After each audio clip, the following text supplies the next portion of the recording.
Halo semuanya, perkenalkan nama saya Frida Kusmawardani dengan NIM 444524060. Saya Prodi Ilmu Kelautan dan Fakultas Pertanian. Sini saya akan menceritakan cerita saya dan saya akan mewawancarai masyarakat di lingkungan saya. Nah, di sini tema saya yaitu apakah saya taat peraturan atau tidak, dan judul itu ketaatan konstitusional. Nah, sini saya akan menceritakan terlebih dahulu perilaku taat saya pada saat saya SMA dan juga pada saat saya SMP. Nah, pada saat saya SMP dan SMA, yaitu saya mengikuti peraturan di sekolah, yaitu yang pertama tidak boleh membawa kendaraan ke sekolah karena pada saat itu kita belum berumur 17 tahun dan itu artinya kita belum memiliki STNK ataupun KTP. Nah, yang kedua, saya menaati aturan bahwasanya tidak boleh menggunakan make up ketika di lingkungan sekolah. Jadi saya tidak memakai make up ketika berangkat sekolah ataupun sedang di dalam sekolah gitu. Saya bermake up ketika saya main. Jadi di lingkungan sekolah itu boleh menggunakan make up dan di dalam sekolah itu tidak boleh menggunakan make up. Yang ketiga, saya menaati aturan yaitu tidak boleh datang terlambat ketika sekolah dan pada saat hari Senin, karena upacara berlangsung di hari Senin itu tidak boleh ada siswa yang telat sedikit pun. Selanjutnya, saya menaati aturan itu tidak boleh bermain HP dan tidak boleh mengobrol pada saat guru menjelaskan materi di depan. Selanjutnya, saya akan menganalisis cerita saya yang tadi, ketaatan saya selama di sekolah itu terhadap konstitusi. Nah,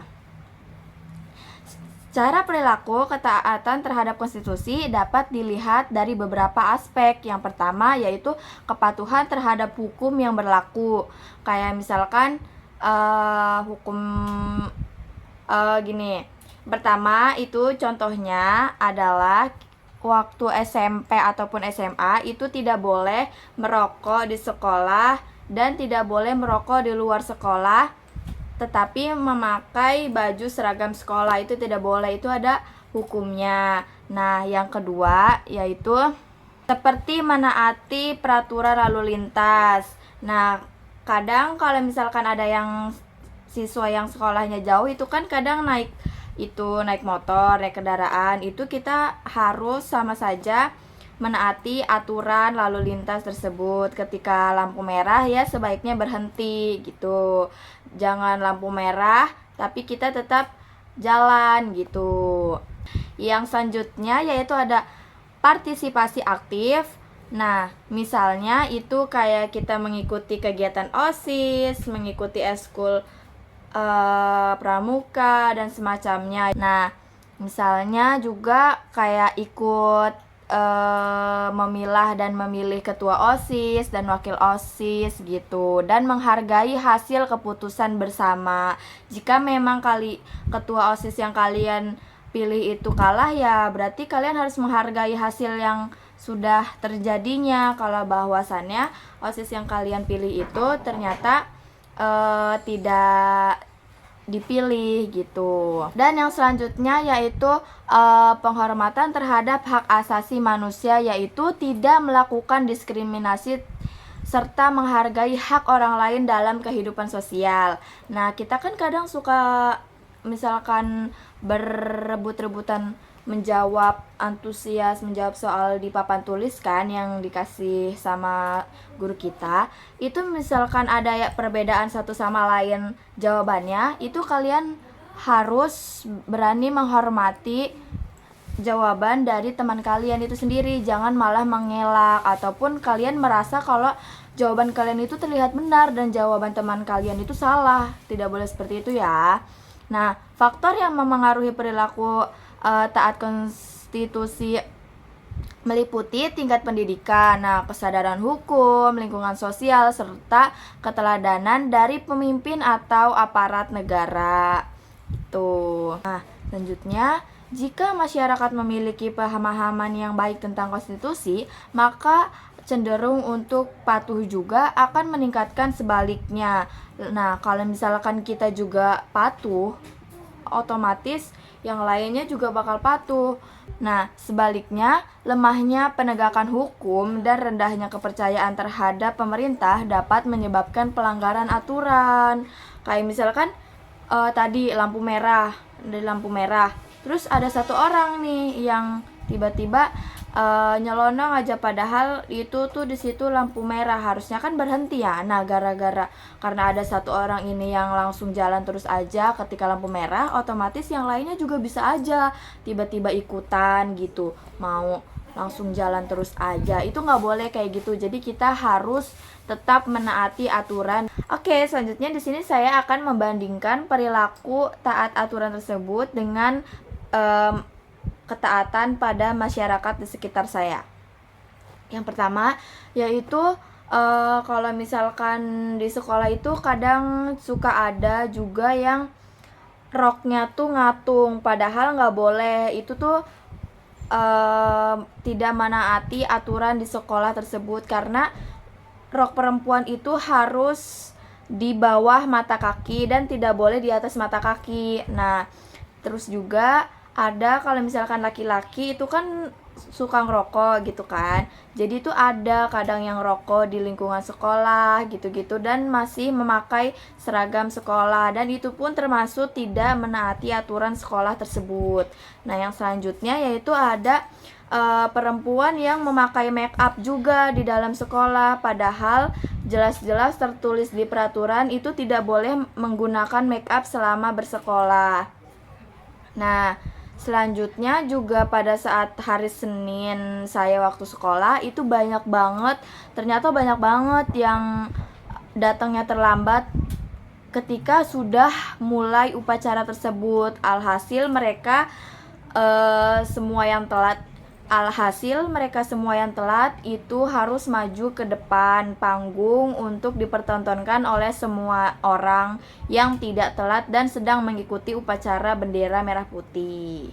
Nah, selanjutnya gimana sih menjadi warga negara yang baik dan benar itu? Nah, yang pertama itu ada taat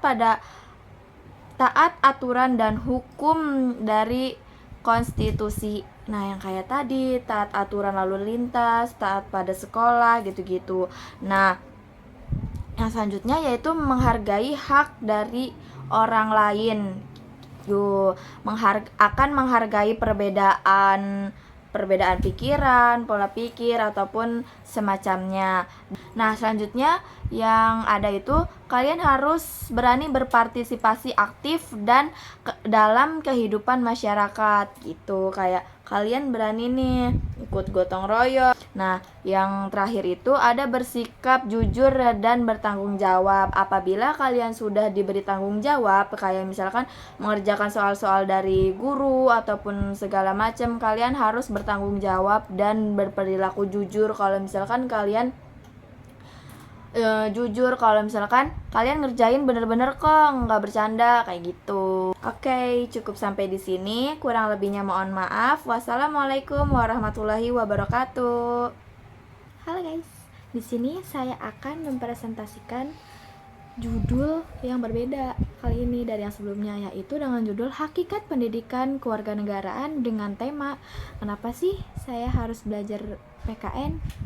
Nah, yang pertama, di sini saya akan mendefinisikan apa sih PKN itu. Nah, PKN sendiri itu adalah pendidikan kewarganegaraan. Nah, mata pelajaran yang bertujuan membentuk warga negara yang sadar akan hak dan kewajibannya, serta memiliki sikap yang bertanggung jawab. Nah, PKN sendiri itu mengajarkan nilai-nilai dasar kehidupan berbangsa dan bernegara berdasarkan Undang-Undang Dasar 1945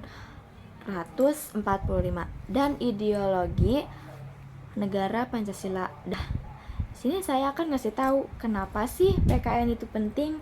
Nah, yang pertama itu ada membentuk karakter warga negara yang baik. Nah, PKN membantu membangun sikap disiplin, bertanggung jawab, serta menghargai orang lain dan menumbuhkan rasa nasionalisme. Nah, selanjutnya ada siswa menjadi lebih mencintai bangsa serta memahami hak dan kewajiban PKN itu sendiri. Selanjutnya, PKN mengajarkan apa yang menjadi hak dan kewajiban kita agar kehidupan masyarakatnya itu berjalan baik dan berseimbang. Oke. Halo guys, di sini saya akan menghubungkan realitas dari masyarakat sekitar saya. Yang pertama yaitu membentuk karakter warga negara yang baik dan benar. Contohnya yaitu mereka bisa saling bergotong royong bersama setiap minggu, setiap bulan, ataupun setiap tahun. Nah, jadi tidak ada saling perselisihan, pertengkaran di antara tetangga gitu. Dan juga mereka tahu akan artinya sopan santun, terus juga kayak menyapa sesama manusia, walaupun itu kita tidak kenal, seenggaknya kita senyum. Kalau misalkan tatap-tatapan, kayak misalkan juga saya lagi jalan ataupun gimana, itu mereka kayak gitu, terus jadi tahu adab sopan santun gitu. Yang kedua, siswa menjadi lebih mencintai bangsa dan negara, yaitu adalah mereka antusias akan adanya hari-hari nasional, nonton bola, supporterin bola dari klub negara sendiri.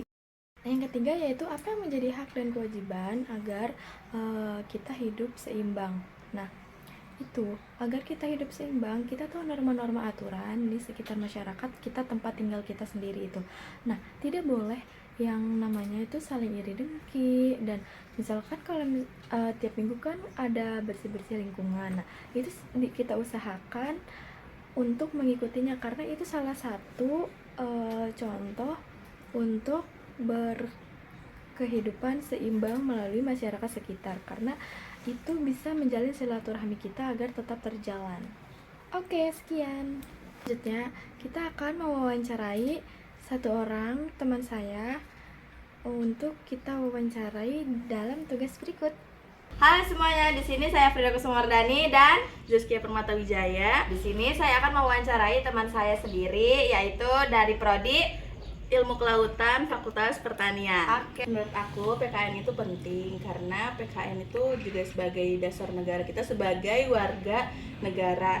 Terus dari PKN itu kita juga belajar kayak menghargai perbedaan, terus juga kita jadi tahu ada hak dan kewajiban gitu sih. Yang lainnya ada nggak? Menurut aku juga dari PKN kita bisa numbuhin rasa sadar, terus rasa peduli terhadap lingkungan sekitar. Nah, selanjutnya saya akan menanyakan kepada teman saya apakah apa yang akan terjadi ketika generasi muda ini tidak tahu pentingnya itu PKN dan tidak mempelajari PKN itu sendiri. Kalau menurut aku sih dia jadi kurang peduli sama negara ya. Terus juga kayak tadi dia jadi nggak tahu ada hak dan kewajiban, sama gampang terpengaruh sama pergaulan, kayak misalnya pergaulan bebas, ngerokok, terus mabuk-mabuk, judi dan segala macam gitu. Oke, sekian. Terima kasih. Dari saya Afrida Kusumawardani. Dari saya Zaskia Permata Wijaya. Kurang lebihnya mohon maaf. Wassalamualaikum warahmatullahi wabarakatuh.